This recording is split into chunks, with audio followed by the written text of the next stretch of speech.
Asian navies and coast guards are expected to require over 100 new patrol vessels by 2040, creating a major opportunity that Indian shipyards are well positioned to capture due to their cost efficiency and strategic location. Pakistan Navy inducted its second Turkish-built MILGEM-class Corvette during a ceremony in Karachi, with 2 additional Corvettes currently under construction. India is planning to convert 2 Su-30 fighter jets into flying test beds for indigenous engine development, accelerating certification of Kaveri 2.0 and future high-thrust engines. The Indian Air Force Chief has begun an official visit to the US. His visit follows the recent revelation that Hindustan Aeronautics will impose penalties on General Electric for significant delays in supplying F-404 engines needed for the Tejas Mark 1A fighter program, with 0 airframes delivered so far. Indian Air Force's medium transport aircraft program for 60 aircraft has entered its final phase, and the competition is now narrowing between the Embraer C-390 and the Lockheed Martin C-130J, with the Airbus A400M seen as capable, but too costly for the requirement. The Indian Navy is developing the MANTA drone under Defence India's Startup Challenge, as a ship-launched autonomous naval system, designed for long-range surveillance and stealthy autonomous maritime strike in high-risk coastal environments. Compact and deployable from naval vessels, the drone is expected to operate autonomously for over 7 days and beyond 1,400 kilometers. Indian naval planners are evaluating converting its S-4 SSBN platform into SSGN nuclear-powered guided missile submarines.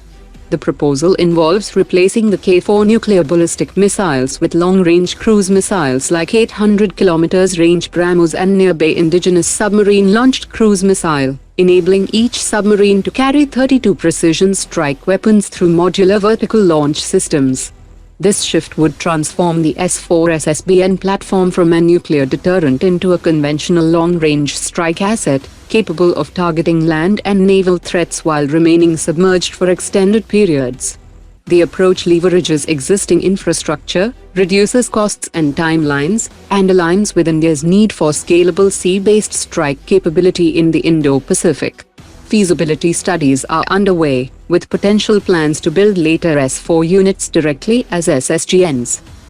India's hypersonic weapons program is evolving into a multi-layered strike ecosystem centered on 3 systems: the Dhvani hypersonic glide vehicle, the long-range anti-ship hypersonic missile, and the extended trajectory long-duration hypersonic cruise missile.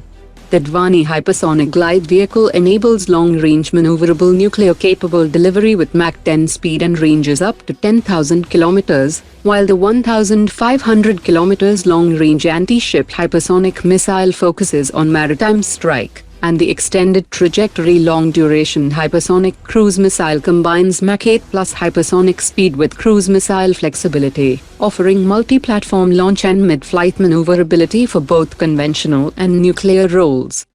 The French weekly financial newspaper La Tribune has reported that the UAE was willing to fund the nearly €3.5 billion of the €5 billion Rafale F-5 project, but walked away after a disastrous meeting between French President Emmanuel Macron and the UAE President.